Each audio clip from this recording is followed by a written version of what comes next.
E a ideia desse papo hoje aqui é muito mais dar um olhar do conjunto da obra desses pensadores, deste pensamento determinado e as suas consequências no nosso dia a dia. Eu vejo que hoje, e isso acontece muito comigo todos os dias, a gente entra no Facebook, você entra na sua timeline, você acessa um jornal, um periódico, e a gente vê um mundo de abundância de estímulos e de informações desencontradas. É tudo muito fragmentado. No meio desse fragmento todo, a nossa intuição capta, às vezes, algumas ligações. Você fala, pô, mas esse evento aqui conversa com aquele, e esse se conecta com o outro. E esta fragmentação, eu não acredito que ela seja, de modo algum, algo do acaso. Ela faz parte de uma estrutura, de um pensamento, que a gente vai ver daqui a pouco, a sua origem. E ele, neste caos todo, ele também está organizado para atingir um determinado fim. Então, sem maiores delongas, falando aqui um pouco sobre essa origem desse pensamento que nos dias de hoje a gente chama de pensamento esquerdista. Então, o ano é 1300, as universidades estão surgindo. As universidades, se por um lado elas foram uma grande invenção, e uma invenção completamente original, que nasceu na Europa cristã, ela também trouxe algum ônus para a história do homem. Ela fez com que o crescimento técnico ele encontrasse uma velocidade como nunca antes. Ao mesmo tempo, ele relativizou bastante o conceito da verdade. Até o surgimento das universidades, o conceito da verdade para as pessoas era algo mais ou menos claro. São Tomás de Aquino havia dito que a verdade era uma relação, era uma adequação entre o intelecto e o objeto. E a verdade, ela estava nesta relação entre o meu intelecto e aquilo que eu enxergo. Então a verdade não está nem somente nos objetos, nem somente dentro de mim, mas ele começa nos objetos e ele termina na minha consciência. Esse era o conceito de verdade. E é interessante notar que os escolásticos e todos os estudantes daquele período, eles faziam aquela devoção pela causa da verdade, não para ter um emprego melhor, não para serem reconhecidos como tal, mas por uma vocação de vida. Para os gregos, na época de Sócrates, de Platão, de Aristóteles, a meta da filosofia e da educação era elevar a mente humana até as suas máximas possibilidades. Quando chega na época da escolástica, entra um degrau a mais nessa meta da educação e da filosofia, que era, além de elevar a mente humana ao máximo das suas possibilidades, mas também adicionava a meta de se contemplar a verdade. E a contemplação é uma experiência pessoal que você tem com o mundo à sua volta, com os objetos. Quando chega às universidades, o padrão de verdade começa a decair. Por quê? Porque aparece essa figura do diploma. Nenhum escolástico, São Tomás de Aquino não tinha um pedaço de papel dizendo que ele era um grande doutor, nem Hugo de São Vítor, nem Bernardo de Claraval e nem Santo Agostinho. Ninguém precisou de um pedaço de papel. Eles simplesmente conheciam muito, e estudavam muito e devotavam a sua vida porque entendiam que aquilo era a sua vocação. Com as universidades surge o diploma. O diploma, na verdade, ele era uma autorização para que um docente de filosofia pudesse ensinar em qualquer parte do mundo. Então, foi a primeira carteirada da história. Se eu chegava, eu vou falar aqui, mas eu tenho esse papel, eu posso falar. O fato é que, com a disseminação dos diplomas, você começou a ter um sério problema de autoridade. Peraí, tem um monte de gente diplomado aqui, e um está falando uma coisa, o outro está falando outra. e já não se preocupava, já não existia uma preocupação como dos escolásticos, de pegar todo o conhecimento e você unificar num único edifício. Agora você começa a ter algumas verdades mais individualizadas, se a gente pode dizer dessa maneira. E em 1500, a gente tem um período onde o conhecimento técnico ele se desgarra muito do conhecimento filosófico e intelectual. É a época das navegações, é a época onde a gente vai ter as descobertas ópticas com Galileu, a gente teve um pouco tempo atrás a descoberta do heliocentrismo com Copérnico, a gente vai ter, enfim, um momento aonde o resultado técnico, e que vinha muito também pelas universidades, ele começa a ofuscar a mente daquelas pessoas, e elas começam a achar que realmente o conhecimento técnico, ele era o único conhecimento necessário para se conhecer a realidade e para se descrever a realidade. E isso foi muito acentuado com Newton. Newton, eu não vou poder entrar muito profundamente em cada um desses autores, porque a gente não vence aqui, mas Newton, ele fazia parte dessa corrente que nasceu um pouco com Descartes, de que a ideia dele é de que por trás do mundo, do universo, existia como que uma mecânica. Existiam leis que se pareciam um pouco com aquelas máquinas que estavam sendo inventadas pelo homem, e que uma vez que nós descobríssemos as leis internas desses movimentos, nós poderíamos não só sermos capazes de entender o mundo à nossa volta, mas até de alguma maneira de assumir o controle dessas leis, das leis do universo. E aí surge a ideia do mecanicismo newtoniano. E de fato, Newton, quando ele escreve a sua publicação principal, ele escreve com o nome de uma filosofia, mas era uma filosofia bem matemática. E o fato que era uma leitura difícil num período onde os sábios antigos agora estavam preocupados em dar aulas. E realmente você não tinha muitas pessoas disponíveis para confrontar aquelas teses.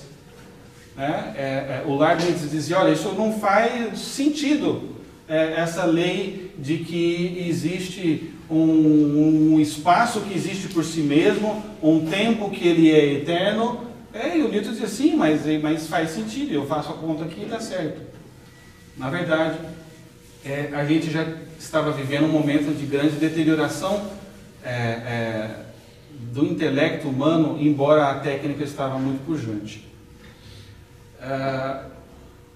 Logo que Newton escreveu a respeito das suas leis, especialmente a questão do espaço e do tempo, houve uma grande discussão na época, mas a questão não ficou muito fechada. Quando Kant surge, Kant ele vê que as ciências dependiam muito de que as teses de Newton estivessem corretas. Tanto que ele recebeu uma grande aproximação dos iluministas, que logo depois que ele divulgou a sua primeira crítica à razão humana. E a tentativa de Kant foi, se o Newton ele está certo, quer dizer, se existe realmente, se o mundo e a realidade está moldada num espaço e no tempo, o ser humano faz parte do mundo, e a mente humana está dentro do mundo também. Então, se é dessa maneira, como eu tenho certeza de que quando eu estou vendo o mundo, eu estou vendo realmente o mundo como ele é? Então, Kant ele fez uma transmutação da física newtoniana para dentro da mente humana. No fundo, as três grandes obras do Kant eram obras que buscavam trazer as consequências lógicas daquela tese, que não conseguia ainda ser provada por Newton, para o campo da intelecção humana. Na verdade, se você olhar Kant, você pode enxergá-lo como um grande autor da psicologia humana. Então ele vai tentar desvendar como funcionam os pensamentos, como funciona a percepção humana.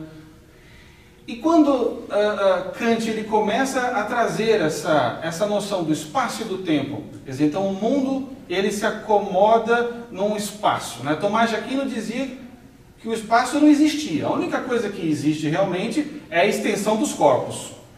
E realmente o conceito de um espaço que existe por si mesmo e que acomoda todas as coisas, ela é muito problemática, porque se você precisa de um espaço para acomodar o mundo, o universo, você vai precisar de um outro espaço para acomodar esse espaço, né?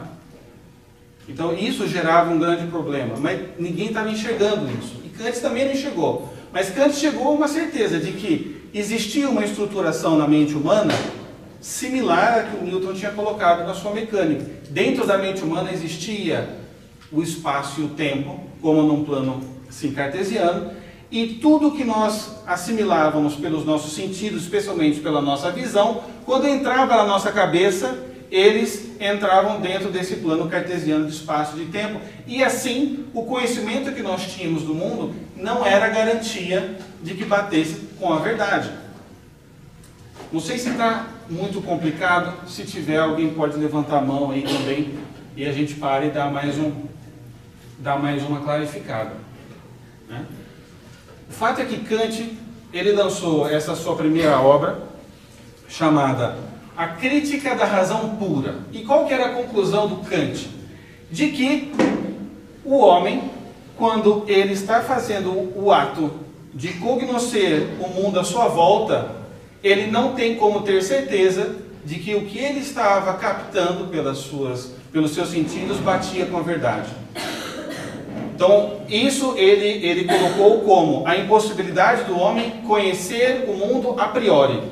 Você só pode conhecer o mundo a posteriori, né? No fundo, Kant ele era um nominalista. Os nominalistas eles eram um grupo de filósofos estudantes que não acreditavam na capacidade humana de fazer abstração. Para eles, tudo que o homem captava pelos sentidos entrava como imagens dentro da nossa cabeça. E Kant acreditava nisso também. Ele era um nominalista. Então, na hora que eu vejo um cachorro, segundo Kant, nada me garante que eu estou vendo o cachorro mesmo. Por quê? Porque uma vez que eu enxergo um cachorro, eu estou enxergando um lado do cachorro. Eu não tenho como conhecer o cachorro em si mesmo. O fato é, o que para Kant era uma limitação da capacidade do homem de conhecer o mundo, na verdade fazia parte da própria estrutura das coisas. Nenhum cachorro é capaz de se revelar a todas as pessoas ao mesmo tempo, em toda a sua totalidade, né? Quando eu vejo um cavalo de costas, e eu não consigo enxergar o cavalo em si mesmo e esgotar a sua essência e ver todos os seus lados, Kant achava que isso era uma deficiência da capacidade cognitiva do homem. Mas na verdade não. Isso é uma própria característica do mundo. Aquele cavalo não consegue se mostrar inteiramente em si mesmo, né? Isso estava muito claro para os antigos, né? Quando Tomás de Aquino dizia que a verdade era uma adequação entre a inteligência e a realidade, ele não estava dizendo que era a completa igualdade entre a inteligência e o objeto. Tomás de Aquino dizia que o ser humano jamais seria capaz de esgotar o conhecimento da essência de uma mosca. E ele estava bem com isso. Isso não impediu ele de escrever as suas sumas, isso não impediu Aristóteles de escrever todos os seus livros, e nem Platão, o mundo do conhecimento intelectual caminhava muito bem. O problema é que houve uma pretensão anterior de que a mente humana pudesse abarcar tudo, através das leis mecânicas. E aqui então você tem uma grande decepção, porque segundo Kant, quando você olha um cavalo, um cachorro, você não consegue ter acesso ao objeto em si mesmo, você não consegue conhecer inteiramente. E essa crítica da razão pura, ela no fundo, ela dizia o seguinte, que a mente humana é como uma ilha. Então assim, você está dentro de uma ilha, você sabe que tem um mundo lá fora, mas que tem um oceano gigante na sua volta, você não consegue pular, você não consegue ter certeza do que tem lá para outro lado. quando ele lançou essa crítica, não causou muita coisa, mas ficou uma questão muito aberta. Algumas pessoas começaram a ler aquela crítica e dizer, olha, mas Kant, é interessante, tem muita lógica. Mas, como é que faz então para um homem poder agir? Né? A gente, quando vê uma biografia de um grande santo, a gente vê que essa pessoa estava de acordo com aquilo que ele pensava. E aí vem a segunda crítica de Kant. Uma crítica que foi lançada um ano antes da Revolução Francesa, em 1788. Essa crítica chamava Crítica da Razão Prática. Nessa crítica, Kant dizia que se quando o homem está inteligindo, percebendo o mundo à sua volta, ele não tem como ter garantias de que aquilo que ele está aprendendo bate realmente com a realidade, quando o homem age, ele sim consegue ter contato com a realidade tal como ela é. Quando o homem ele age, ele tem o contato com um código moral. E para esta dicotomia, o Kant ele usava uma seguinte nomenclatura. Quando o homem ele age, ele tem acesso aos nômenos. Quando o homem intelege, ele tem acesso aos fenômenos. O que isso significa? O fenômeno é a realidade distorcida. O nômeno é a realidade tal qual ela é. Por que ele dizia isso? Porque no fundo, quando nós vamos ter uma ação moral, eu não vejo nada. Por exemplo, eu estou vendo que eu cheguei de uma viagem de 12 horas. Eu estou lá na fila da alfândega. E aí tem uma velhinha na minha frente que está muito devagar. Ela vai abaixar para pegar a bolsa, aí você fica, passo ela ou não passo? Ela não está me vendo, né? E aí você então, segundo Kant, é o momento onde você tem acesso a um código moral imediato. Você se vê diante de uma situação moral e você pode escolher uma coisa ou outra. E para Kant o homem não estava vendo nada, ele não estava vendo a realidade. Não existe a escolha aqui voando para eu conseguir pegar pelos meus sentidos. Então ele dizia, no agir o homem tem acesso aos números, à realidade. E ele pode decidir agir de uma forma ou de outra. E por isso, quando o homem age, ele é livre. Essa teoria crítica da razão crítica, ela caiu perfeitamente para a Revolução Francesa, porque eles estavam justamente buscando libertar os homens da garra da fé, da garra da monarquia. Então, para você conseguir essa libertação, você precisava era agir, não pensar, né? Segundo Kant. Então, o resumo da ópera desse segundo juízo sobre a razão prática era do quê? Quando o homem pensa, ele não difere muito dos animais. Quando o homem age, ele se aproxima à categoria dos santos e dos anjos, né? O fato é que quando ele terminou de publicar, ficou uma grande questão, porque Kant havia dividido o homem ao meio. Tinha feito o homem com uma cabeça de bicho e mãos de santos. Então o homem, quando age, ele tem acesso à realidade tal qual ela é. E ele é livre e ele age moralmente. Ele pode escolher isso. Quando o homem pensa, ele está preso dentro dele mesmo. Então seria assim, quando você pensa, você está dentro da ilha. Quando você age, você pula para o oceano. Mas ficava a questão, peraí, mas como que um incapaz intelectualmente pode ser capaz de agir tão heroicamente? E aí surge o fechamento dessa psicologia humana do Kant, que é o julgamento, a crítica do julgamento. Nessa crítica, o Kant ele tenta fazer uma cola para juntar esses dois pedaços do homem que ele havia separado.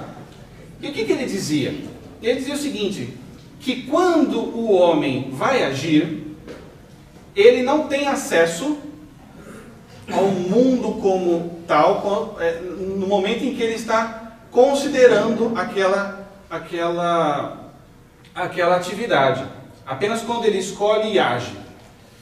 Mas, o homem pode dar esse salto para a ação, sabendo que ele está fazendo algo bom, embora a razão não seja capaz de confirmar isso, porque o homem ele cria dentro do seu interior o que ele chama de julgamento reflexivo, que são três categorias, podemos dizer assim, que é a noção da beleza, do sublime e a noção da ordem.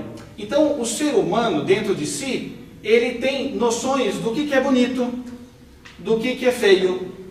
Ele vai construindo ao longo da sua vida noções do que é o sublime, do que é aquilo que é adorável, desejável, daquilo que é amável e daquilo que é detestável. E ele também vai construindo ao longo da sua vida uma ideia do que seja uma ordem e do que seja uma desordem. Então, quando você vai agir, você confere se aquela tua escolha se encaixa nessas três características da beleza, da sublimidade e da ordem. Então, nesse momento, Kant diz, pronto, fechou. Aqui eu consegui traçar, eu consegui salvar o Newton, salvei a ciência, ao mesmo tempo eu descobri como funciona a psicologia humana. Só que os discípulos de Kant, isso tudo aqui se chama o idealismo filosófico alemão. Os seguidores de Kant, aqueles que vieram das gerações seguintes, disseram, olha Kant, está muito bom, eu concordo com você, o homem não tem acesso ao mundo tal como ele o homem não é capaz de alcançar a verdade, mas ele é capaz de agir moralmente, então isso significa que quando o homem age, ele é mais nobre do que quando ele pensa. É claro que isso tem consequências até aos nossos dias de hoje. Hoje, quando a gente vê, por exemplo, quando a gente lê, por exemplo, o Saul Alinsky, a gente vê que aquilo é um manual de ativismo. Aquilo, no fundo, se apoia numa ideia de que o agir é a parte nobre, é a picanha do ser humano. É a parte premium do ser humano. E o inteligir é uma coisa um pouco perdida em si mesmo. E não só em Saul Alinsky, mas em muitas outras áreas. Logo depois de Kant, a gente vê o idealismo alemão seguindo as premissas e os pressupostos dados por Kant, como Fichte e Schelling. Eles vão desenvolver essa ideia, e a gente não vai entrar neles, porque não daria tempo aqui. O meu cronômetro ele é implacável. Mas o fato é que, algumas décadas depois, surge na Prússia um filósofo chamado Hegel. Quem já ouviu falar de Hegel aqui? Só para eu saber. Uau, é a vantagem de ser o último palestrante, Todo mundo sabe tudo. Ótimo. Hegel, ele fica desolado com aquela herança da filosofia do idealismo alemão. Porque ele concorda com Kant de que o homem, pela sua limitação cognitiva, não consegue ter acesso à verdade. Nesse momento, dá muito claro para Hegel que o conceito de verdade, ele é a igualdade entre a minha inteligência e o objeto, a igualdade. Mas Hegel ele via essa dificuldade. Entre a minha inteligência e essa garrafa de água Bonafonte, muito gostosa, refrescante, existe o meu conhecimento. O meu conhecimento é como o filtro do ar-condicionado do meu carro. Então, assim, entre eu e o ar gelado tem um filtro. Então, esse filtro, ele distorce o ar gelado. O meu conhecimento, ele age de uma maneira parecida, segundo esse idealismo alemão. Quando eu vejo essa garrafa Bonafonte, na verdade, eu estou vendo o conhecimento da garrafa Bonafonte, não a garrafa Bonafonte em si. E isso geraria um grande problema, porque, no fundo, a consequência disso é de que a verdade não existe. Ou, se ela existe, eu não posso ter acesso a ela. Eu só tenho o agir moral. Lembrando, quando o homem pensa, ele é uma ilha. Quando ele age, ele se joga pela ilha. Como ele sabe para onde nadar? Porque ele cria dentro de si as categorias de beleza, de sublimidade e de ordem. Quando eu era criança, eu ia eu sou de Presidente Prudente, exterior de São Paulo. E quando eu era muito pequeno, eu ia lá no Prudent Shopping. Lá todas as lojas são Prudent alguma coisa, né? Então tem o Prudent Tênis, tem o Prudent Sorvete, tem o Prudent Carros e tem o Prudent Shopping. E eu ia lá no Prudent Shopping e tinha um jogo lá chamado Afterburn, que era um jogo de caças de avião. E eu ficava louco para jogar aquilo. Era caro, mas a minha mãe financiava ali meio escondido e eu ia jogar lá. Eu gosto de trazer esse exemplo porque o que Kant havia terminado a sua vida dizendo é que quando o homem ele tenta agir, ele cria um simulador dentro de si mesmo para poder se orientar. Então é mais ou menos uma metáfora um pouco limitada, mas ela nos ajuda a entender. Então assim, eu sei voar, mas aonde que eu vou voar? Se eu não sei se existe avião. Ah, mas você constrói um simulador. Você constrói um simulador e aí você pode agir bem, né? Mas isso vem da alma. Hegel ele não admite a hipótese de que a verdade não exista. Ele não admite. Então, como vocês todos já estudaram Hegel, vocês sabem que quando Hegel ele se viu diante desse problema, ele passou muito tempo estudando. Vale lembrar que Hegel ele nasceu num período onde as técnicas de editoração estavam bastante avançadas e ele vivia dentro da biblioteca. Ele estudava tudo. O fato é que ele estudou realmente o pensamento antigo, ele pulou os medievais e dedicou boa parte da vida dele com os filósofos modernos. E ele começou a reparar que existia uma grande contradição entre esses filósofos. Um dizia uma coisa, outro dizia outra. Na época dos medievais não era assim. Existia um acréscimo, aquele edifício de conhecimento. Mas na época moderna existia uma disputa, né? Então cada um tinha seu diploma, o conhecimento já servia como uma forma de ter uma vida melhor, né? Kant dava aula, por exemplo, tinha lá o seu salário, né? Na época os escolásticos não tinham salário, eles viviam realmente para aquilo. Então o Hegel ele começou a ver que o conhecimento dele estava sendo construído na base daquilo que os antigos colocavam que era a dialética. O que é a dialética? A dialética, como vista por Sócrates, por Platão e por Aristóteles, era um método para você chegar a verdades mais ou menos firmes sobre qualquer coisa, né? Então, por exemplo, eu estou querendo conhecer uma pessoa lá no meu trabalho nova. Aí, isso é a tese. Eu tenho uma tese a respeito dessa pessoa. Aí eu olho e falo assim, esse cara não foi com a minha cara, não gosto dele. Aí você vai, põe o teu fone de ouvido e volta a trabalhar. Passa alguns dias, esse cara aqui, não sei, viu? Aí daqui a pouco, você escuta alguém falando, poxa, esse cara é muito legal. Aí você para e você se depara com uma antítese, que é o quê? Que é o contrário daquela tua primeira ideia. Aí, talvez esse cara seja legal mesmo. E aí você um dia vai lá no café, e aí você tromba com ele, e você fala, opa, tudo bom, tá frio, tá calor, onde você estava trabalhando antes mesmo? Legal, sei que a coisa entrosa. Então você chega numa síntese, e aí você vê que não era nem aquela tua tese, nem a tua síntese. Na verdade, tem um pouco dos dois. Esse cara é meio chato mesmo, mas ele não é mau, vai. Não vou julgá-lo, né? Então, para os antigos, esta era uma forma mais ou menos segura de você ter certeza sobre a realidade. Você cria uma tese, a maneira de você verificar se essa tese procede é você fazer um contrário dela, que é a antítese, e depois desta confrontação surge uma síntese. E Hegel começou a ter um insight. Poxa, o meu conhecimento, ele também caminha dessa maneira. E quando eu vejo os filósofos modernos, eu vejo que Kant é a sua tese, aí chega Fichte, que é a antítese, aí chega o Schelling, que é a sua síntese, e eu estou aprendendo desta maneira. Então, o Hegel ele chega à seguinte conclusão. Não, a verdade ela existe, mas ela é um processo que está ocorrendo na história. Mas isso não eliminava o problema do filtro do conhecimento que eu acabei de falar. Então, Hegel ele dá um salto, ele diz, bom, a verdade existe porque eu estou encontrando a verdade, mas qual que é a maneira da verdade existir se existe um filtro na minha cabeça?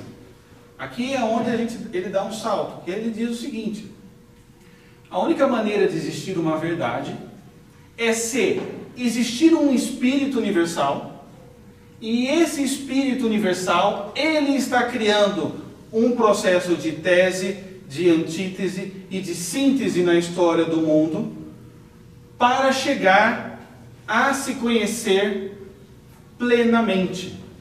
Né? Então, é uma ideia muito doida no primeiro momento, mas ela tem muito lógica, porque Hegel ele vê que a única maneira da verdade existir é ser, bom, agora ela não existe, mas talvez no futuro ela exista.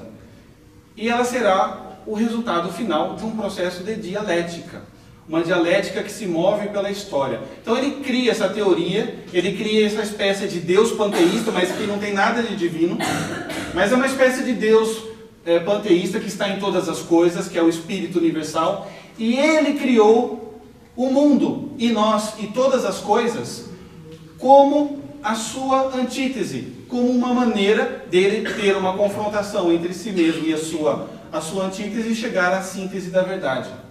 Né? Eu até pedi para gravar essa aula, para depois vocês apertarem pause e dar um e ouvir isso 58 vezes, porque é muito difícil mesmo. Né? Mas Hegel levou isso muito a sério, porque ele viveu um processo de descoberta do conhecimento através da dialética. Então, o Hegel ele começou a olhar para a natureza e ele vê, poxa, olha só a árvore, como que a árvore surge? Primeiro cai uma semente, a semente é a tese.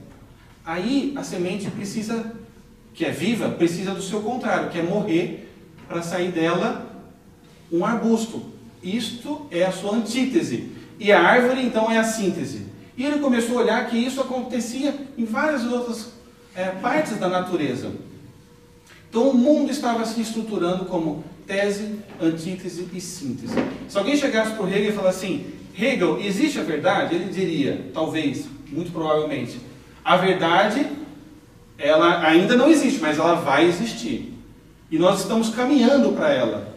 E como eu descobri isto, eu sou a síntese final do conhecimento. Todos os que vieram antes de mim, eles estavam fazendo tese, antítese e síntese. E aí dessa verdade nova sai uma nova antítese e uma nova síntese. E dessa briga toda saiu o primeiro ser na história que percebeu tudo isso, que sou eu, esse que vos fala. E eu atingi o absoluto. Né? Eu atingi o absoluto. No fundo, existem alguns autores até que afirmam que Hegel ele bebia muito de alguns autores esotéricos, né? Talvez bebesse também por fora, né?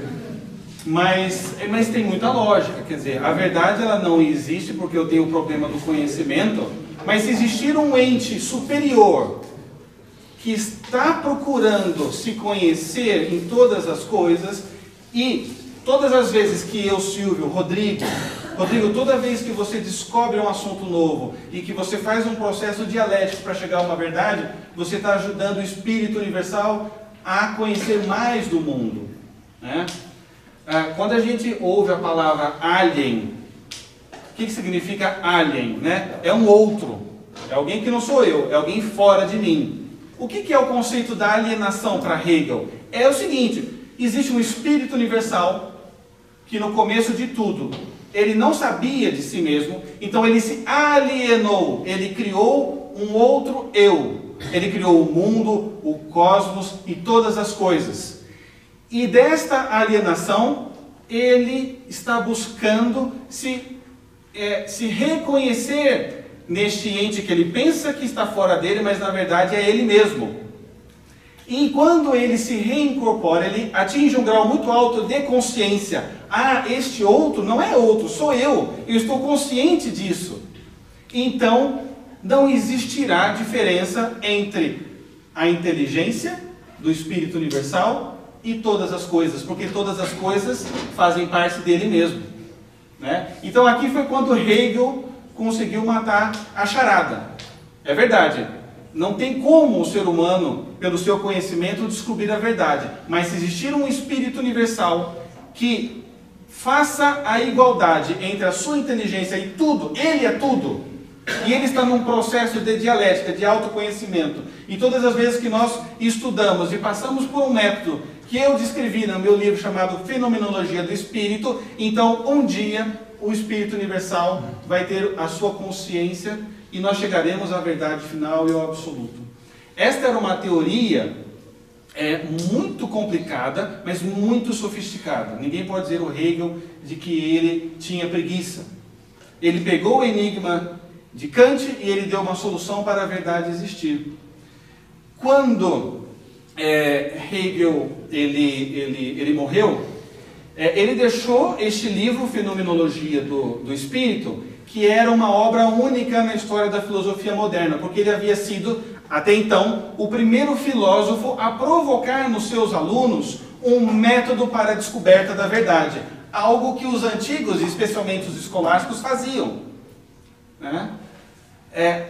Quando chegou a filosofia moderna, eles tentaram condensar a verdade num papel, num livro, né? Então, eu posso captar a verdade, ou descobrir que a verdade não existe, e colocar num papel, imprimir e está resolvido. Hegel ele diz que não, que para se chegar à verdade era necessário um processo de autoconsciência. E o seu livro era um método de ascese, que lembrava muito os livros dos escolares, especialmente o Opúsculo do Modo de Aprender de Hugo de São Vítor, que é um livrinho fascinante e é um livro muito mais simples e fácil e rápido do que a Fenomenologia do Espírito, e que ensinava os seus alunos a arte de meditar e de contemplar a verdade. Então, nesse sentido, Hegel foi único na história da filosofia moderna, né? Como diria o Mário Ferreira dos Santos, não existem problemas insolúveis, existem problemas mal formulados, né? E o problema da filosofia de Kant é que ele era realmente uma teoria mal formulada. Só que se você parte do pressuposto de que ele está certo, você vai chegar numa coisa doida como essa de Hegel. E os discípulos de Hegel, eles começaram, sabe o quê? Olha que interessante. Como Hegel dizia que ele era o ápice da síntese dessa tomada de consciência do Espírito Universal que agia na história, o príncipe da Prússia ficou muito contente, porque, pô, esse cara mora aqui, ó, pertinho de mim, eu conheço ele, gente. Olha aqui, ó, tirar uma selfie aqui, ó, Hegel, o cara, e, ó, da Prússia, gente, tá, brotherzão. Então é o seguinte, ó, se o Hegel, ele tá aqui na minha região, significa que também as minhas instituições são o suprassumo do intelecto do Espírito Universal, né?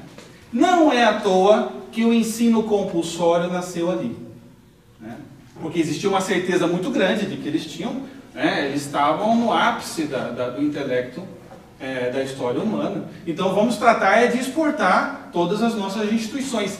E os alunos de Hegel começaram a receber financiamento estatal, uma espécie de lei Rouanet da época, né, para aprofundar a tese do Hegel em favor ali da Prússia. Acontece que os hegelianos eles se dividiram em duas facções.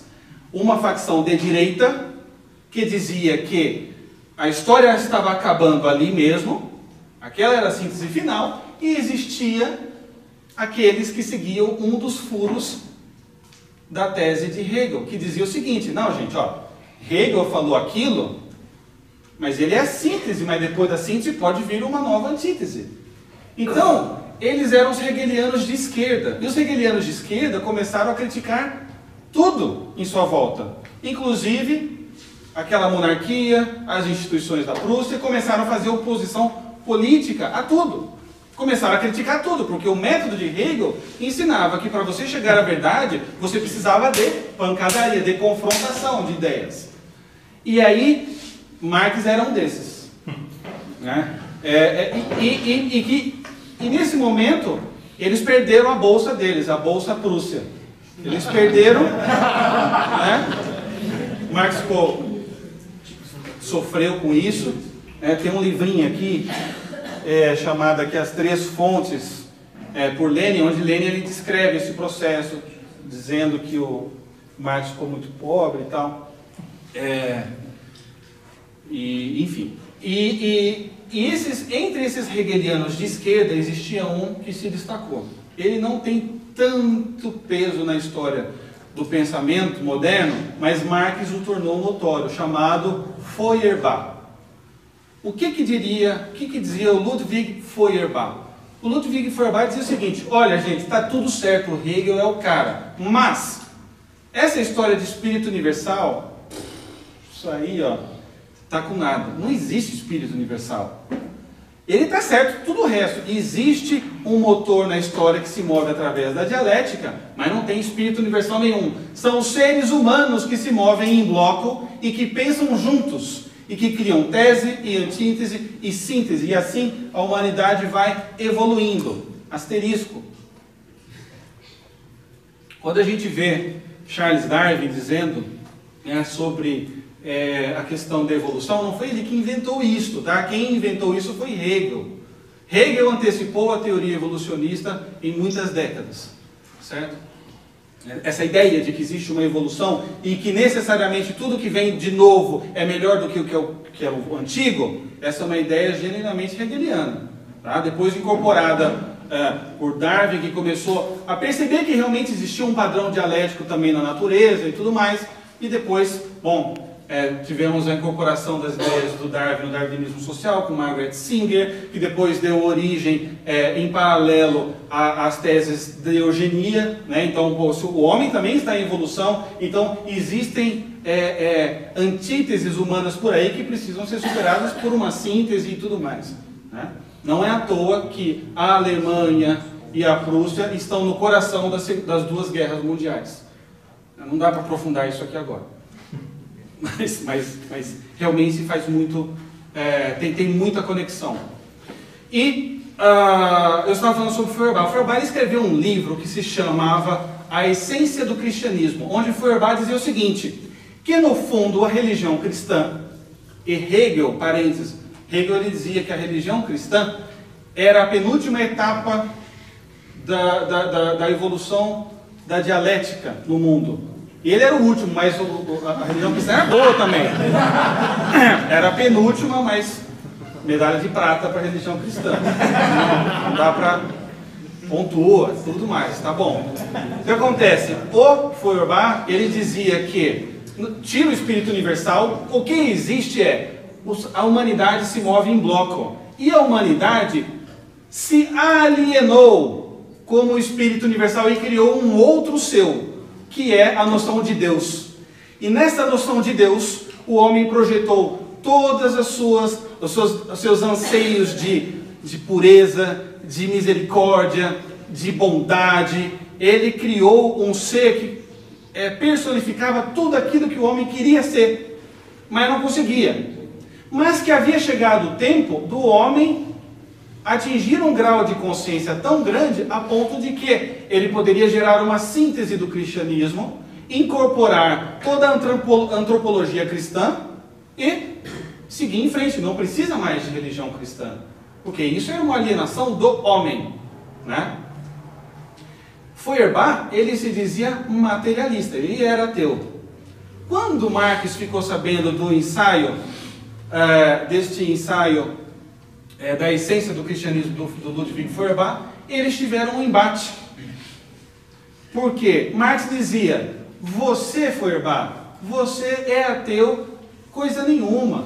Sabe por quê? Porque você acredita na ideia de que existe um mundo externo. Não existe mundo externo. Você não leu o Kant? O Kant ele diz que só existe o agir humano. O homem não tem capacidade de descobrir e perceber e ter certeza de que o mundo externo existe. E quando você acredita que o mundo externo existe, você está implicitamente dando crédito a um Criador. Você acredita na criatura, você está falando que não acredita no Criador. Ou Feuerbach, você está errado, isso não é materialismo. Eu sei o que é o materialismo. O materialismo, no fundo, é que não existe mundo externo. Só existe o agir, só existe a ação humana. Só é possível chegar à verdade, se é que ela existe, quando o homem age, não quando o homem pensa. E vocês, hegelianos de esquerda, vocês estão pensando demais. Chega de pensar. E quando o Marx ele começa a aprofundar essa crítica, asterisco, o Marx ele estudou praticamente 10 anos sobre Hegel. Então ele sabia do que ele estava falando, né? Antes do Marx ele publicar o Manifesto do Partido Comunista, ele tinha tido uma vida ativa de filósofo, né? Normalmente as pessoas pensam em Marx apenas como o escritor do Capital, né? Essa, na verdade, é a segunda fase do Marx. O Marx teve uma fase anterior, que foi uma fase de 10 anos estudando filosofia, levantando teses sobre Epicuro, e depois ele teve uma terceira fase, onde ele vai se debruçar na praxis contra a origem do capitalismo, que a gente vai deixar para a última parte, que já está chegando. E nesta segunda fase, o Marx havia realmente se debruçado sobre a economia. Tá? Ele passou a maior parte do tempo dele escrevendo o Capital. Ele nem terminou o Capital. Quem terminou foi o melhor amigo dele, o Engels. Mas nessa primeira fase, houve esse embate entre o Marx e o Feuerbach. E então ele disse: Feuerbach, você está errado. O meu materialismo histórico, dialético, é que é o verdadeiro, porque eu não acredito nem em Criador e nem em criatura, e nem em mundo externo. É aqui que Marx ele redefine o ser humano.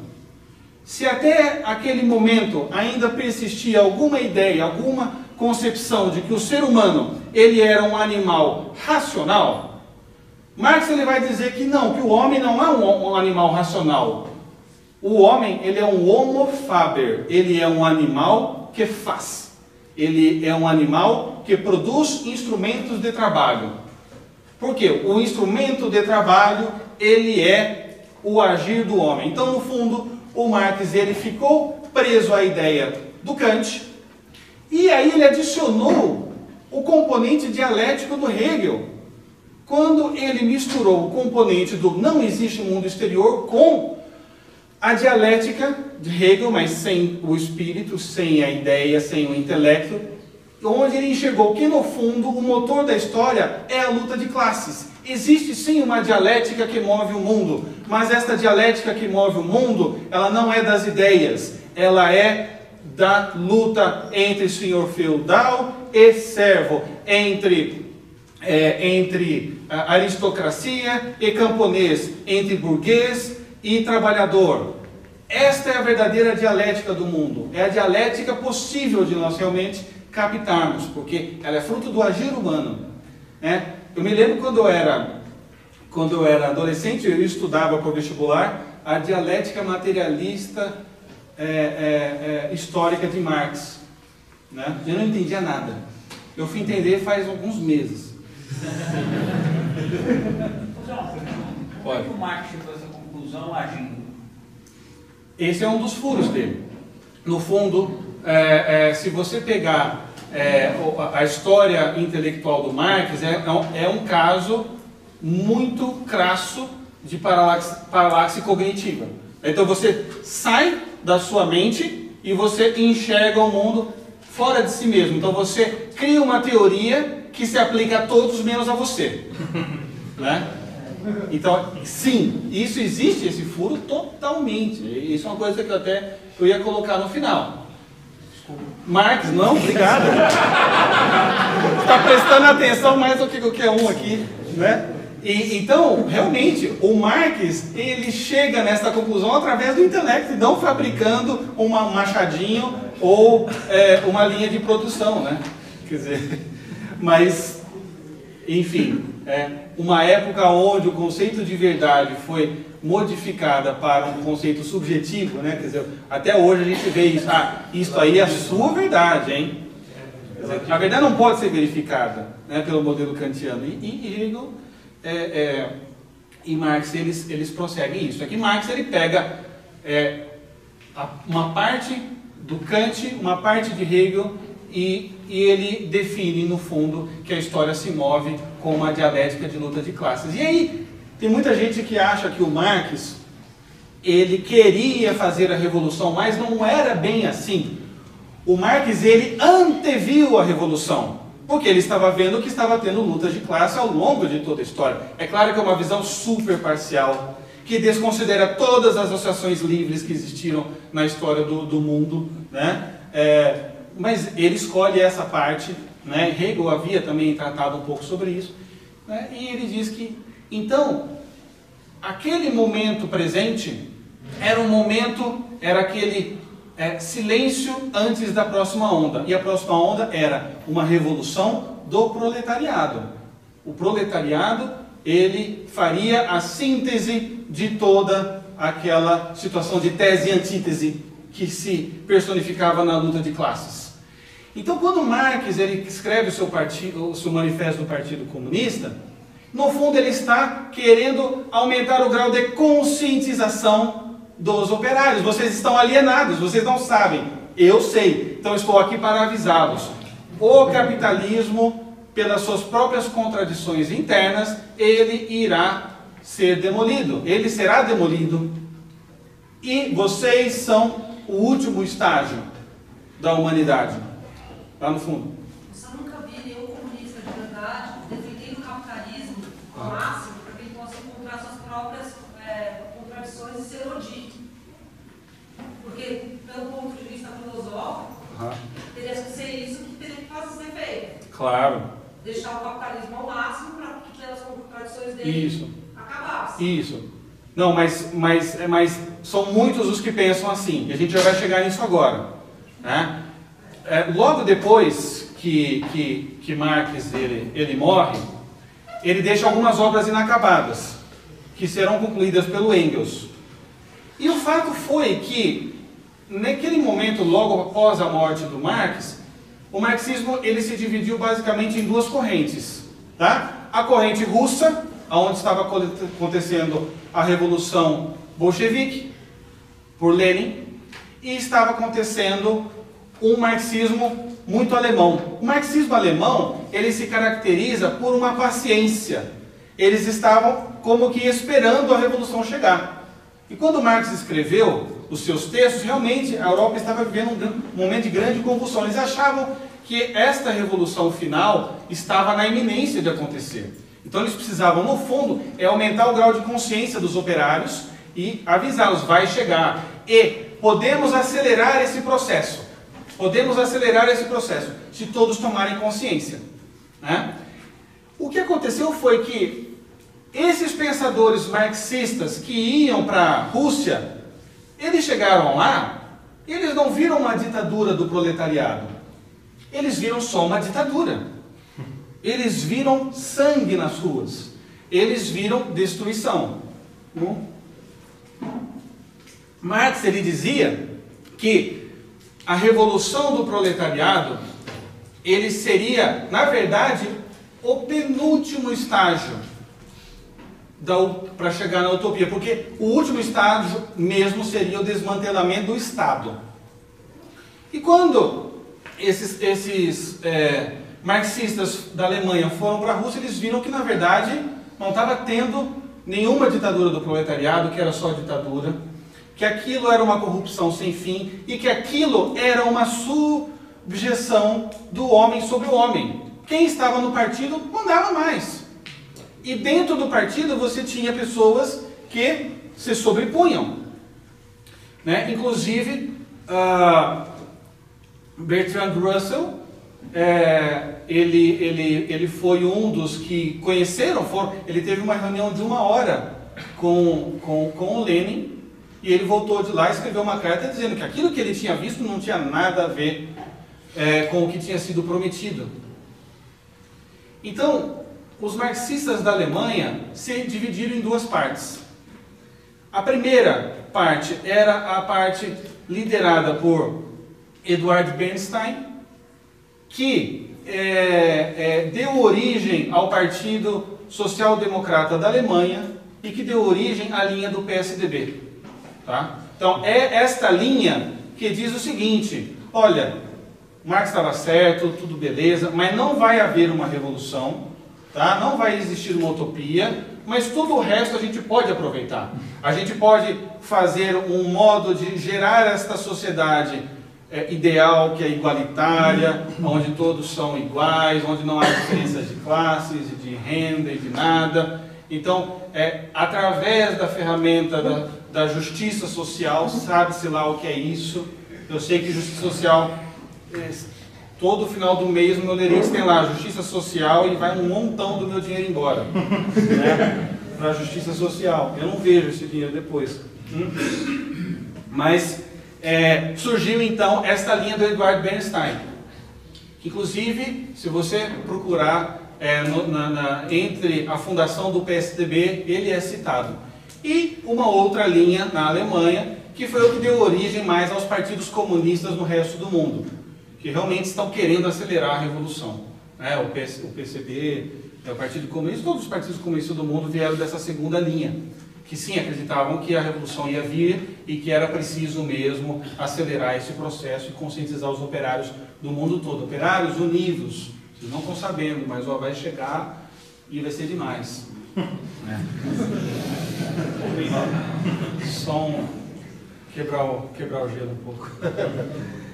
Bom, esse é um momento importante na história do pensamento marxista, porque Marx havia identificado, né, que realmente o homem ele só se realiza na praxis, e numa praxis praxis significa prática, né? Então chega de filosofar, agora é a hora da praxis, é a hora de fazer.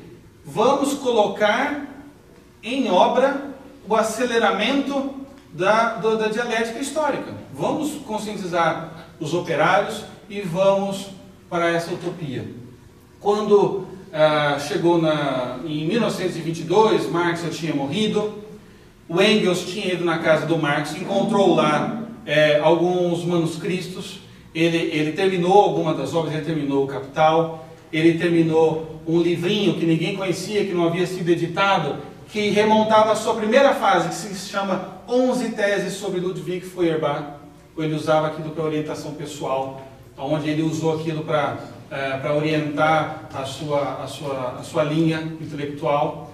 E Engels também terminou um livro chamado A Origem da Família, da Propriedade Privada e do Estado. E em 1920 surge esta figura muito importante, chamada Felix Weil. O Felix Weil, ele era filho de um industrial alemão, que era dono de um distribuidor internacional de grãos. E numa das viagens, o pai do Felix Weil veio para a Argentina, e o Felix Weil nasceu ali na Argentina, então ele era metade alemão, descendência, e metade argentino.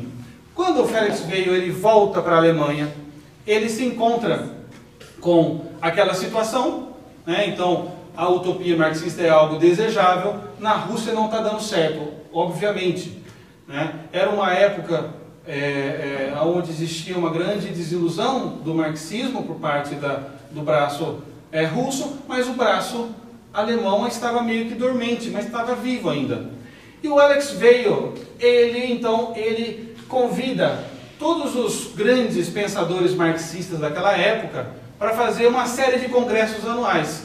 Essa série de congressos anuais, eles serviriam como um modo de se gerar um programa para a aceleração e implementação do marxismo tal como Marx desejava. Uma das pessoas que vieram falar nesse primeiro congresso foi um sujeito chamado Karl Korsch.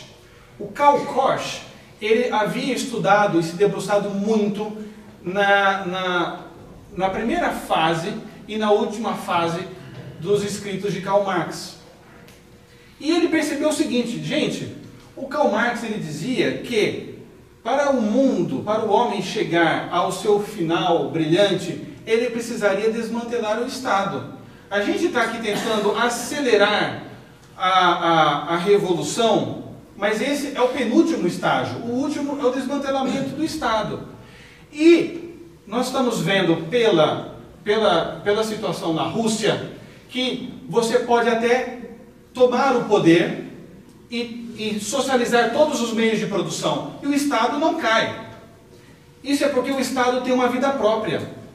O Estado foi fundado sob uma raiz má, que é a estrutura econômica de produção burguesa.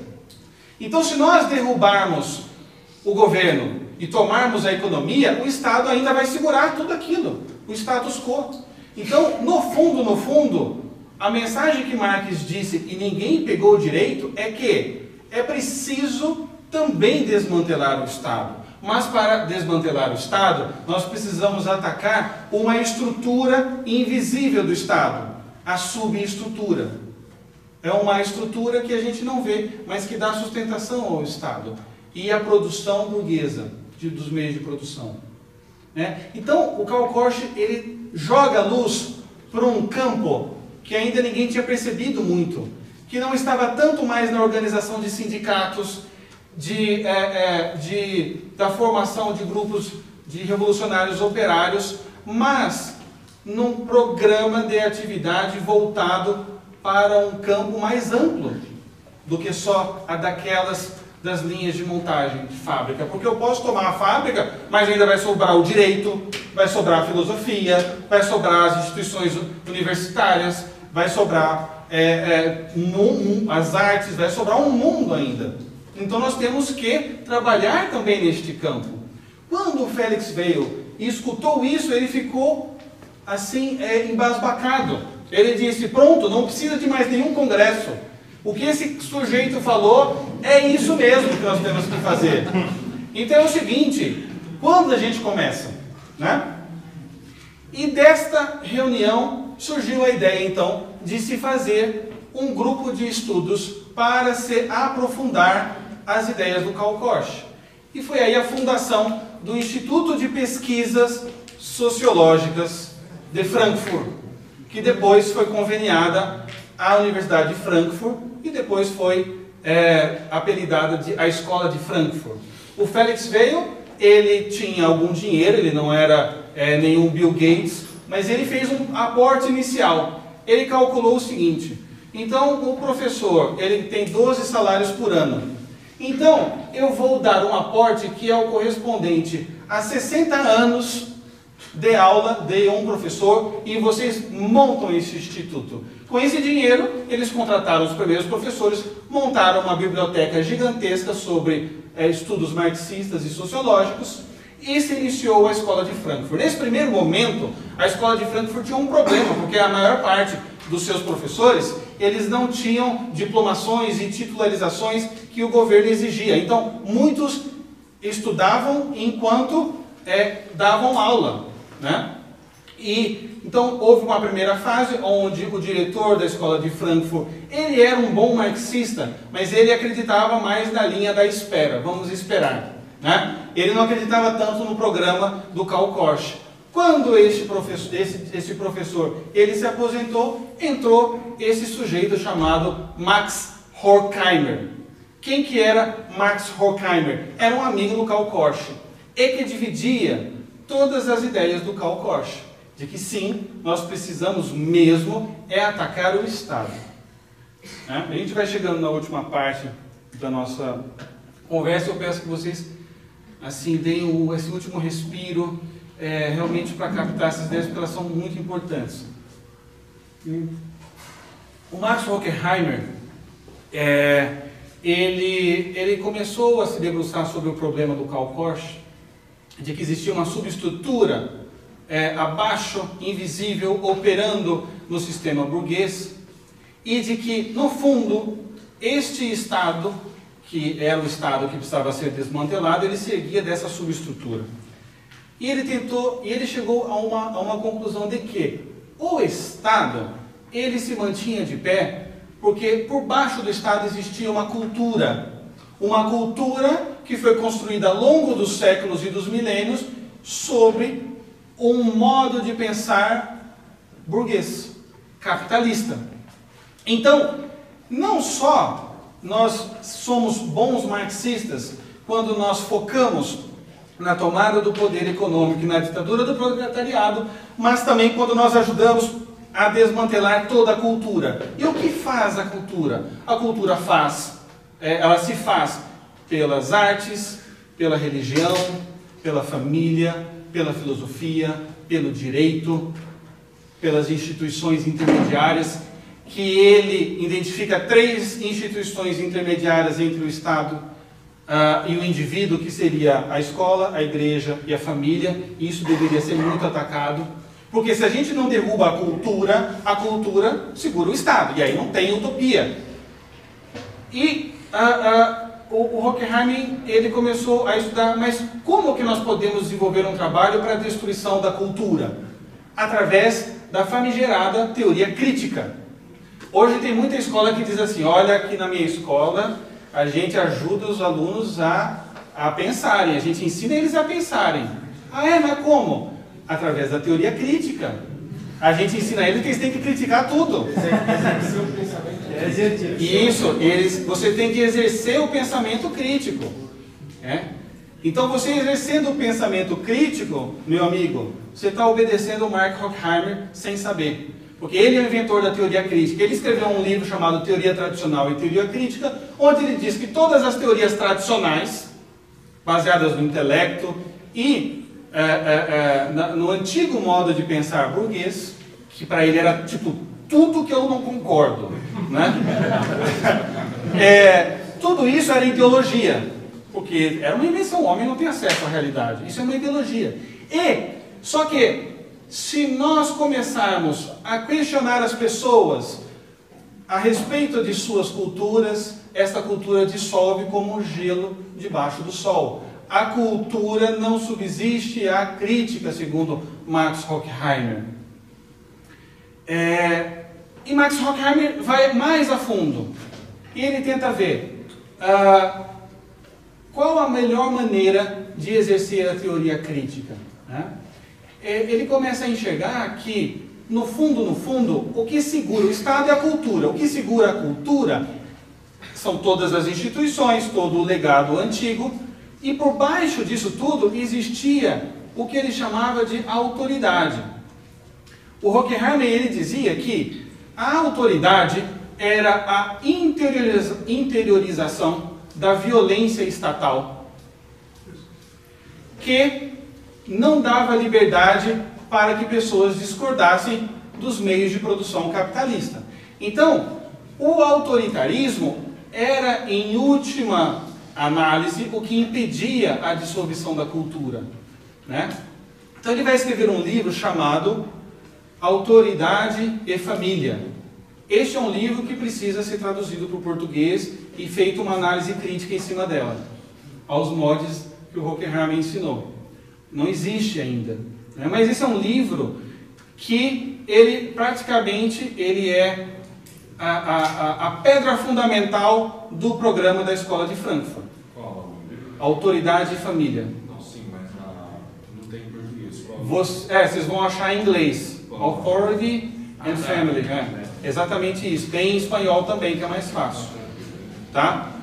E no livro Autoridade e Família, o Horkheimer, ele começa a olhar para uma coisa curiosa. Ele percebeu que na história da humanidade, todas as vezes que o homem buscava escapar de uma autoridade, ele caía numa autoridade ainda maior. Então ele falou assim, olha, na Reforma Protestante, as pessoas queriam, Martinho Lutero queria se livrar da autoridade do Papa. Então eles fizeram a Revolução Protestante.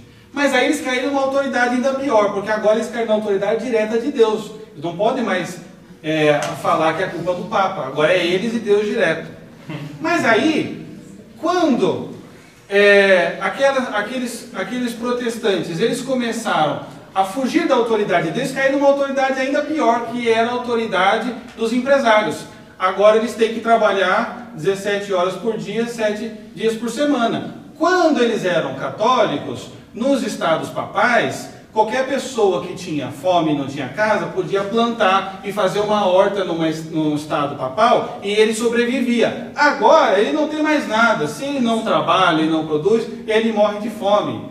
Então ele começou a perceber que toda vez que o homem buscava fugir de uma autoridade, ele caía numa autoridade pior, e ele tinha saudade da anterior. Aqui é interessante notar que ele não coloca o seguinte, mas aí quando o proletariado buscou fugir do autoritarismo do empresário, ele caiu nas mãos do Lenin. Isso ele não fala. Isso ele não fala. Ele para ali, tá? Então, mas ele percebeu que tinha esse padrão, que funcionava ali para aqueles exemplos. Então ele falou, a raiz que segura a cultura está na autoridade. Mas da onde vem a autoridade? E aqui é onde ele chega no âmago da autoridade, no DNA da autoridade. Né? Então assim, ele viu que tem um corpo que se chama Estado. Aí ele passou o bisturi e viu que lá tinha uns órgãos, que era a cultura. Aí ele pegou o microscópio e foi dentro do sangue. Ele achou o DNA da cultura, que era o autoritarismo, que faz as pessoas acordarem de manhã e pensar assim, bom, hoje eu tenho que trabalhar. Eu não queria trabalhar, mas o trabalho dignifica o homem, então eu vou trabalhar. Para o Horkheimer, isto é a atividade da cultura e do autoritarismo, que no fundo era uma violência do Estado burguês interiorizado em forma de valores, de religião.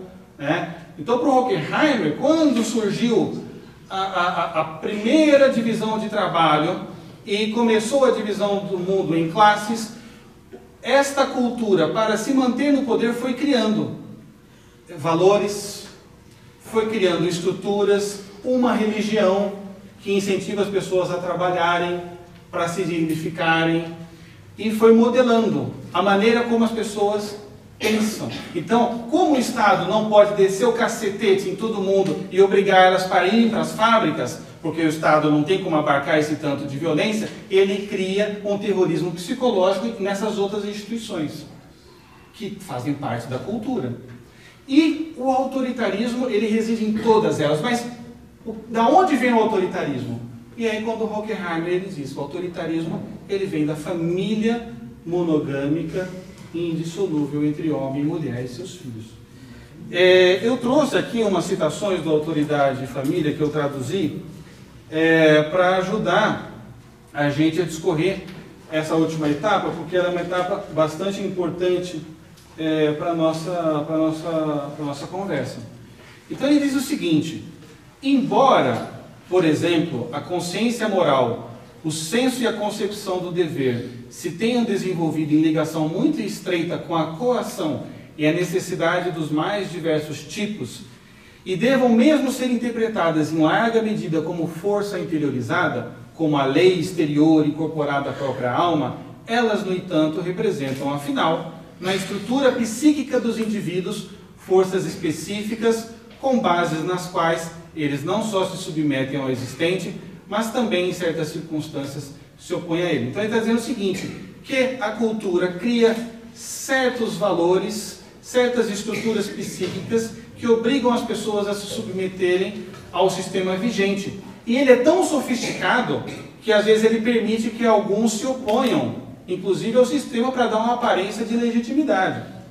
Então ele diz assim, suas esferas, portanto os hábitos, costumes, arte, religião e filosofia, em seu entrelaçamento, sempre constituem fatores dinâmicos na conservação ou ruptura de uma determinada estrutura social. A própria cultura é, a cada momento isolado, um conjunto de forças na alternação das culturas. Né? Então aqui ele está dizendo que os hábitos, os costumes, a arte, a religião e a filosofia, entrelaçados, eles constituem fatores de conservação dinâmica. Então eles vão mudando, mas é uma mudança que engana as pessoas e faz que elas fiquem sempre dentro daquele quadrado ali e impeçam elas de se revoltarem contra o sistema. Né? E aí ele diz o seguinte, aqui é onde ele dá o salto para a família. E é onde ele fala aqui que às vezes essa violência interiorizada que te obriga a agir de um jeito que você no fundo não quer, ele permite que você se oponha a ele para dar ar de legitimidade, também dentro do casamento. Então ele diz assim, a associação entre ternura e sexualidade é historicamente condicionada e não é de forma alguma um processo original e natural ao homem. Assim como a amizade e a fidelidade se tornaram natural ao homem. Eles estão entre os elementos que atuam sobre um determinado papel em certos contextos de desenvolvimento social. Ou seja, a ternura entre um homem e uma mulher no ato sexual, isto é um condicionamento psicológico. Isto é uma invenção da ideologia burguesa para fazer com que o homem submeta a esposa e a escravize. Então ele finge a opressão com um ar de ternura que não é natural ao homem para mantê-la escrava, para mantê-la refém da sua opressão. Isso pode nos assustar, tá? Mas é o que muita gente pensa, concorda e propaga, certo? E aqui ele dá um salto, então, para esse campo da autoridade nascendo dentro da família. E ele diz o seguinte: ele, o pai, quem é pai aqui? Estou falando para vocês, ó. Ele, o pai, é o senhor da casa, porque ele ganha o dinheiro, ou pelo menos o possui. Ou seja, vocês exercem uma submissão em suas esposas e seus filhos, porque vocês têm o dinheiro e vocês têm a força física. Se eles se opuserem, eles vão ficar pobres, vão morar na rua e vão passar fome, né? E ele diz o seguinte: o que isso gera? Um desespero da mulher e das crianças, a privação de qualquer felicidade na vida, a exploração material e física consequente da hegemonia econômica da figura paterna, do pai, tem esmagado a humanidade nos últimos séculos, mas não menos do que na antiguidade, exceto por alguns períodos e regiões muito limitados, né? Então, a exploração material e física na família, ela é real, ela é produzida pelo patriarcado. Quem já ouviu falar nisso? O patriarcado e o matriarcado. Esse é o momento onde isso ganha mais força na história, esta ideia. E ele vai desenvolvendo. Eu deixei todas as citações para o final, porque assim, é onde a maior parte das pessoas não acreditam, né? Então vamos lendo aqui. E ele diz assim, ó: o mundo espiritual em que a criança cresce em consequência de tamanha dependência, bem como a forma como ele imagina as pessoas do mundo real, seus sonhos e desejos, suas ideias e julgamentos, são todos dominados pelo pensamento do poder de dominação do homem sobre o homem, de comando e obediência. Então assim, a criança, quando ela nasce, e ela vê que ela nasceu numa casa que tem uma mãe que é ótima e um pai que detém o dinheiro e a força física, e exige obediência, e às vezes a mulher está em complô contra a criança e exige: ó, obedece seu pai, moleque, né? E dá um pescotapa no menino, né? Ele entende que é assim que funciona o mundo, onde uns dominam sobre os outros, onde os fortes dominam sobre os fracos, onde aquele que detém o dinheiro oprime aquele que não tem. E ele continua: a educação na família é sem dúvida a preparação mais eficiente para tal tipo de redenção da vontade individual. Ou seja, a educação familiar, ele é um mal para a criança, porque ele está ensinando a criança a baixar a cabeça para o pai e para a mãe, a ter responsabilidade, a querer arranjar um trabalho. Ó, meu moleque, você estuda, você tem que ser alguém na vida, e se você não for, eu vou te chutar aqui de casa, você vai engraxar sapato, hein? Então você estuda que você vai ter que arranjar um trabalho. Então assim, desde criança que o menininho está pensando: nossa, realmente eu preciso me preparar para ser produtivo. Então ele diz assim: enquanto não houver uma mudança decisiva na estrutura básica da vida social na cultura moderna, a família continuará a exercitar sua função indispensável de produção de personalidades especificamente orientadas para o autoritarismo. Então, todo filho de pai e de mãe monogâmicos, indissolúveis, né? E se for cristão, então é levado à 10ª potência, estão gerando cidadãos que têm vontades rendidas e tipos que estão orientados para se submeter ao autoritarismo e, óbvio, nunca se rebelar. E aí não vai ter revolução nunca. Ou a gente ataca isso, ou esqueça, não tem como destruir a cultura e o Estado. E aí ele termina assim: através do autoritarismo do pai, os seres humanos que já estão dirigidos para buscar os erros dentro de si mesmo e não na estrutura social. Então você dá um castigo no teu filho, ele vai pensar assim: poxa, como eu sou ruim, poxa, não vou comer a balinha, eu preciso melhorar. Isso, ao longo dos anos, segundo o Horkheimer, vai condicionando a criança a jamais tentar encontrar os erros da sociedade. E isso mantém o status quo. Não é muito interessante o pensamento? Vocês podem dar risada, mas não podem dizer que esse cara aqui não é sofisticado. Vamos? Alguns segundos você já se procurou para tentar explicar essa loucura? Sim. No final a gente vai ter umas vacinas aqui, ó. Posso só deixar as perguntas para o final, só porque aqui tem gente que precisa ir embora e eu preciso dar o sprint aqui. Só um pouquinho, tá bom? Então, ele diz assim, o pai tem direito que a criança submeta a sua força, blá blá blá blá blá. Vou pular aqui algumas citações. E olha só como ele é esperto. Ele diz o seguinte, ó: todos os movimentos políticos e morais e religiosos sérios que tiveram como meta fortalecer a sociedade viram claramente a função social da família. E viram a necessidade de fortalecer a família com todas as suas hipóteses. Ele sabe que a base da sociedade depende da família. E ele diz, como que eles agiam, fortalecendo a família? Então, tomando medidas como proibir o comércio sexual extraconjugal, que para ele é óbvio que é ruim, em estimular a propaganda e em procriar, em ter filhos.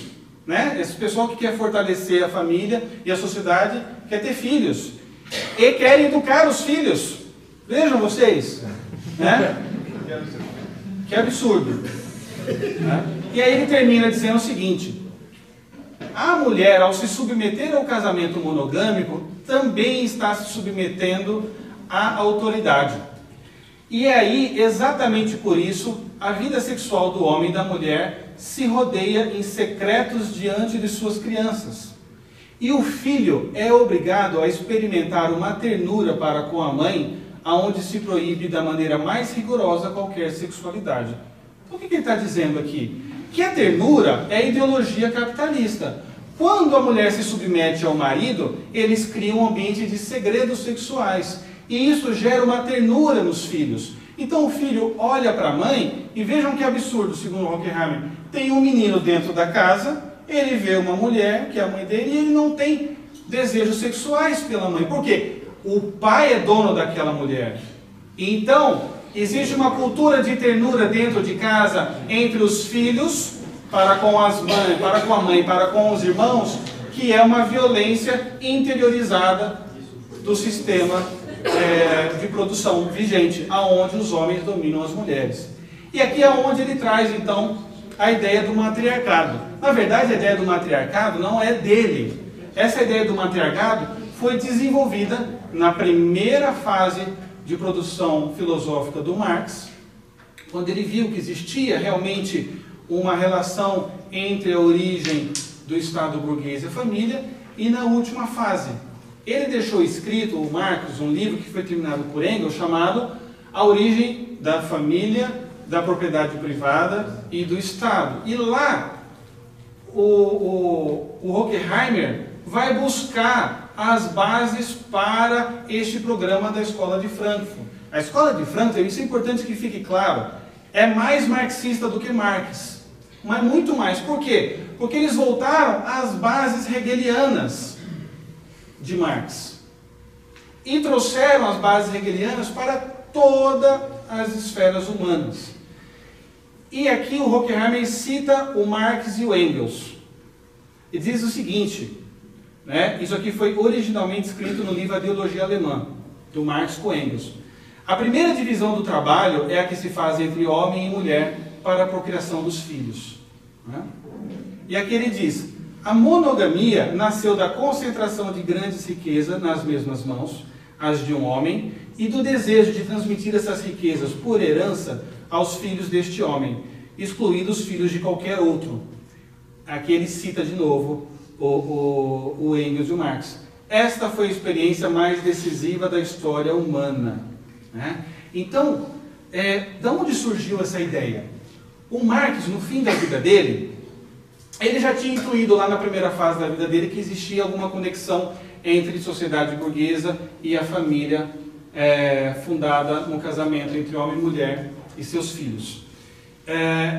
E no fim da vida dele, ele escuta falar do trabalho de um cara chamado Lewis Morgan. Lewis Morgan ele escreveu um livro chamado The Ancient Society, onde ele descreve certos hábitos entre uma população de índios norte-americanas que só se explicavam por uma origem aonde existia o matriarcado, aonde existia a seguinte estrutura social familiar. Não existia casamento, as mulheres tinham relações sexuais com todos os homens, as mulheres sabiam quem eram seus filhos, mas os homens não sabiam quem eram seus filhos.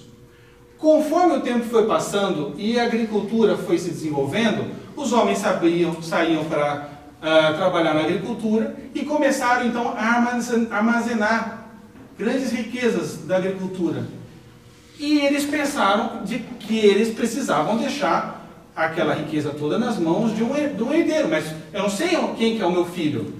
Então aqui houve a primeira divisão de trabalho e a primeira opressão, segundo o Marx lendo o Lewis Morgan. O homem criou o casamento para sequestrar aquela mulher, saber de quem era o filho, ter certeza que aquele filho era seu e deixar uma herança para assim o sistema de produção seguir adiante. Tá? Gente, isso é só uma ideia de um escritor norte-americano. Esta ideia dele, não existem relatos antropológicos sérios que tragam evidências de que houve sequer algum dia na história humana onde existiu tal sociedade. O Aristóteles foi professor do Alexandre o Grande. Quando o Alexandre o Grande começou o seu projeto de conquista do mundo, o Aristóteles pediu para o Alexandre: vai me mandando tudo que você está conhecendo dessas culturas. Então o Aristóteles, ele percebe que a origem de todas as sociedades se dá por uma família que tem sucesso, uma família que tem mais virtude, que se mantém unida, que dá proteção para os outros. Então dessa primeira família surge uma comunidade, dessa comunidade sai uma vila, dali sai uma cidade e dali sai um estado. Isso sempre foi a ideia comum a respeito, né? Mas o Morgan ele traz essa hipótese. O Morgan nem traz uma prova, assim, olha, eu vi que era assim. Era uma tese que fazia sentido para aqueles cacuetes daqueles índios norte-americanos.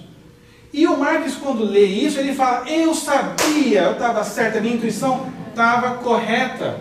Houve um momento da humanidade que não tinha divisão de classes sociais, em que não existia divisão de trabalho, em que não existia opressão, né? E essa era a fase matriarcal.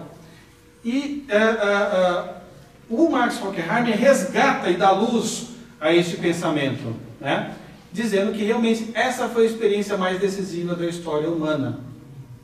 E aqui ele diz, terminando: a mãe e a irmã, nesse sistema, têm direito a sentimentos puros. Existe uma separação forçada pela mãe e muito mais pelo pai.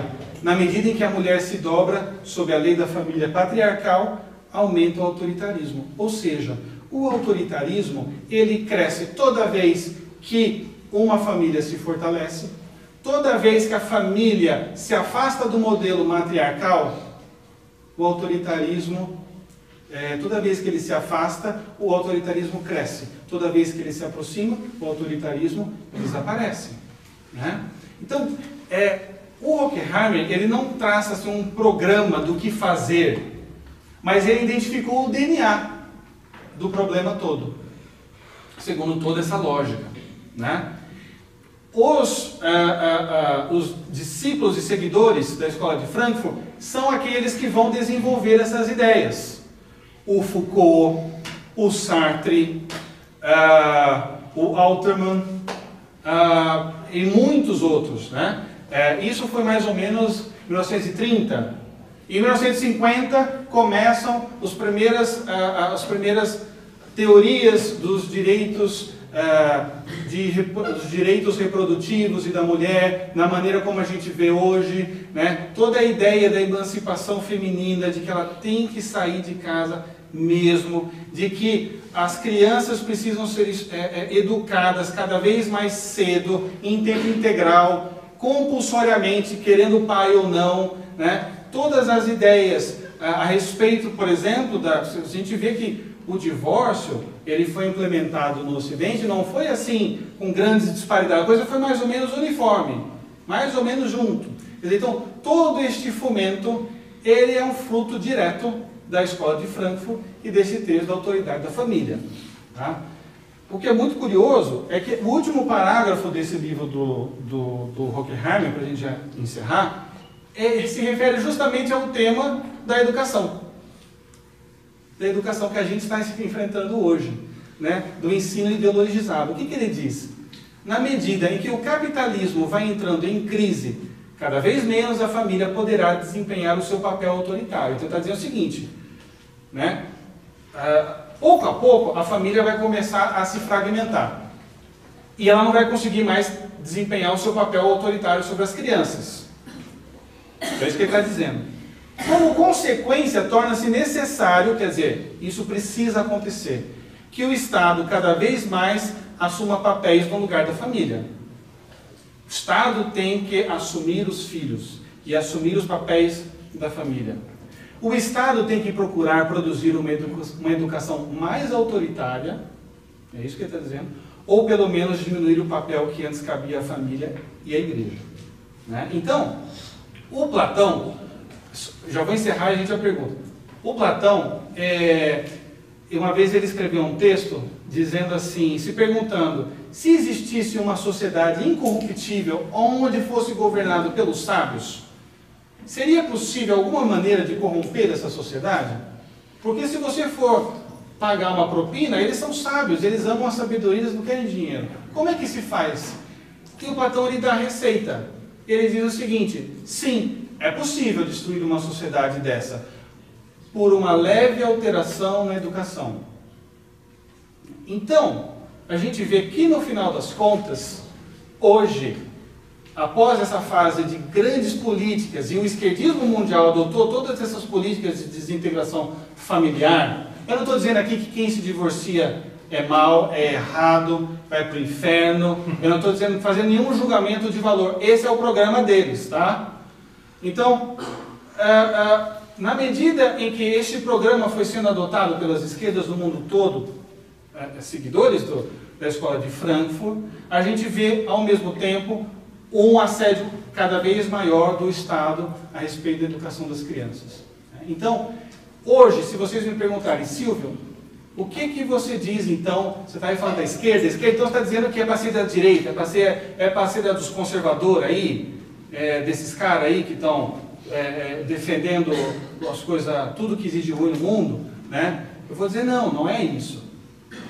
Você não tem que ser de direita ou conservador para desempenhar um papel fundamental diante desse cenário.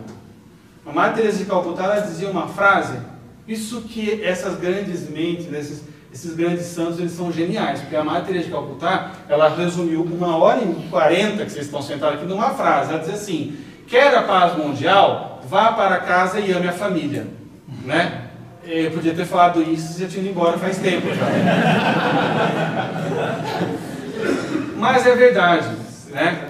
Hoje um papel fundamental de luta contra todo esse esquema é realmente a valorização da família. Então assim, você está de saco cheio da sua mulher, eu vou engolir esse sapo, eu vou falar que ela é linda, eu vou comprar essa rosa aqui no semáforo, eu ajudo esse cara, já é uma distribuição de renda, e ela vai ficar super feliz. Eu não vou me divorciar, eu não vou fazer o jogo que eles querem. E quer saber mais? Eu vou educar os meus filhos. E quer saber mais? Eu vou chegar mais cedo. Ou melhor, eu vou ter um trabalho que paga um pouquinho menos para eu ter mais flexibilidade no meu dia a dia e ficar com os meus filhos. E eu vou educá-los junto com minha esposa. O paradigma da família anterior, da família cristã, ela é muito superior a qualquer tipo de ideologia política. Né? Então, quando São Paulo ele diz lá, marido, amem suas esposas como Cristo amou a igreja, este é o programa da família. Então, marido, se você está pensando em oprimir a sua esposa, ame a sua esposa como Cristo amou a igreja. Cristo nunca xingou a igreja, nunca jogou a água nela, nunca gritou para assistir futebol, nunca Cristo nunca chegou para a igreja e falou assim, não, hoje eu não vou escutar você, que o trânsito estava complicado, né? Então, assim, nós temos um programa, sim, contra tudo isso, que é o fortalecimento da nossa própria família. E depois das famílias circundantes, e depois da educação. Então, por isso esse projeto também da escola sem partido é fundamental, porque hoje tem muitas famílias que dependem do Estado para educar os seus filhos. Então nós não podemos permitir que o Estado faça levagem cerebral e ideológica e que ensine o meu filho a teoria crítica num processo que na verdade gera walking deads, né, zumbis. Porque quando você expõe uma criança durante 10, 15, 20 anos ao sistema da teoria crítica, ele fica realmente um zumbizinho. Porque você fala que isso é verdade, depois você fala que aquilo não é verdade, depois você fala que aquilo é verdade, depois você fala que aquilo não é verdade. E você ensina ele a criticar tudo. Então, você tem que criticar tudo. Critica o político, critica a família, a igreja, critica tudo, tudo, tudo. E se você critica tudo, é porque realmente não existe nada defensável. Então os seres humanos ficam muito facilmente manipuláveis. Então, hoje, o papel de atuação de todas as pessoas de bem é o do fortalecimento da família, porque a gente vê as estatísticas do desmantelamento da família, e elas não estão gerando um mundo melhor, elas estão gerando crianças que não conhecem a sua origem, perdidas nas drogas, completamente desorientadas, que acabam na violência. Não tem nada de brilhante e de síntese histórica nisso, certo? Por isso é importante, eu comecei dizendo aqui, o papel da filosofia, como dizia Pindaro, é lembrar o homem, é tirar o zoom. Se você ficar no quadrado do racionalismo kantiano, você vai cair nisso, não existe verdade, não existe nada. Então, alguém vai perguntar assim, poxa, mas como a gente resolve essa questão da verdade? Então, para terminar, São Tomás de Aquino, ele dizia que sim, o homem é capaz da verdade. E da verdade absoluta. Como? Através da abstração. Então, se você pensa assim, bom, eu não sei de nada, mas eu sei que algo existe, não estou dizendo o quê? Algo existe. Sim, algo existe. Não sei o quê, mas algo existe. Ok. Este algo que existe, ele tem movimento. Se ele não tem movimento, se mata. Porque você também não vai morrer, não existe movimento. Então você pode se matar, mas também não precisa se matar. Porque não sei se algo existe, então eu já estou me anulando. E depois nada se move, então não vai acontecer nada comigo. E em terceiro ponto, se eu tenho certeza de que algo existe e de que algo se move, eu sei que a verdade é possível ao homem. E aí eu posso chegar a uma metafísica onde eu vou procurar quem é que fez esse primeiro movimento. Que Aristóteles chamava do motor imóvel. Existe um movimento no universo.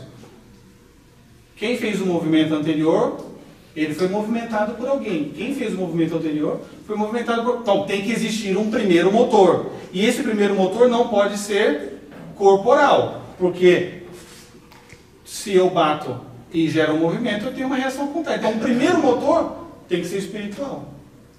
Então aqui eu consigo um programa de estudo para pensar na verdade, para contemplar a verdade e para daí, de cima para baixo, chegar a conclusões mais específicas, que hoje o mundo faz exatamente o contrário. Ele analisa o átomo e tenta explicar o mundo do átomo. Os antigos faziam exatamente o contrário. Eles enxergavam a verdade e aí eles desciam. Então, gente, eu queria agradecer vocês pela paciência, pelo comportamento espetacular. Vocês obedeceram o meu autoritarismo aqui esse tempo todo, né? Eu ia jogar água aqui e vamos lá, a gente, não sei, são 10h06.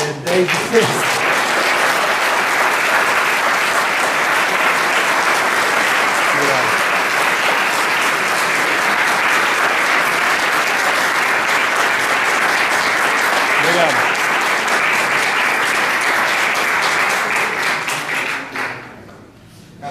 10h06. Já foi. Bom, Vocês fiquem à vontade, se alguém quiser realmente perguntar alguma coisa, eu vou estar aqui. Tem um livrinho que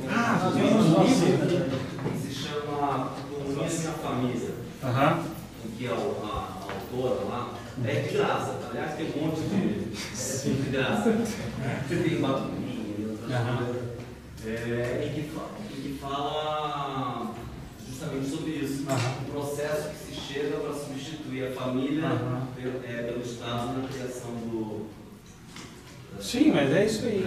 Tem material sobre isso. O problema é que a gente vê as coisas muito fragmentadas, a gente não tem essa coordenação geral. Eu trouxe aqui para vocês, para quem ficou desesperado, tem alguns livros aqui que eu sugiro. Roger Scruton, Pensadores da Nova Esquerda. Tá? Ele leu todos e trouxe o resumo de bandeja para vocês. Certo? E também trouxe refutações. O Hegel dizia que o mundo se move numa estrutura de inteligência que ela se move através da dialética. Para o Hegel só existe, a única estrutura mental humana é a dialética. Então tem um livro aqui, Aristóteles em Nova Perspectiva, que mostra que a psicologia humana, na verdade, não é só dialética. Ela também é poética, ela é retórica e ela é analítica também. A filosofia de Hegel, ela é rasa. Aristóteles em Nova Perspectiva.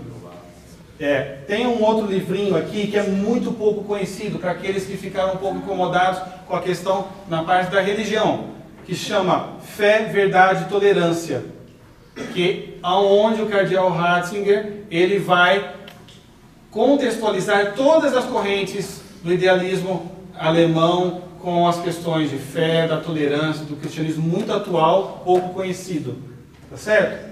E o Roger Scruton tem esse livro que todo mundo já viu, né? Como ser um conservador, onde ele vai explicar todas as linhas do conservadorismo.